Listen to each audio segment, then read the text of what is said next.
ina-advise ko na magbigay po muna tayo ng gasolina up to a certain level lamang po mga ka-fix it, no, bago po natin ilagay sa biting point yung ating clutch upang hindi po tayo mamatayan ng makina.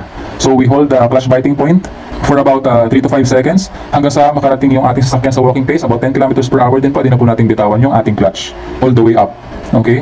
So wag po natin i-hold yung ating clutch ng masyadong matagal din kasi baka masunog naman po yung ating clutch or masyado pong tumaas yung temperature dun sa ating clutch assembly. So delikado po yung friction material ng ating clutch kapag masyado po nating hinold sa biting point ng masyadong matagal. So about 3 to 5 seconds lamang yung time na pwede natin i-hold yung ating clutch sa biting point.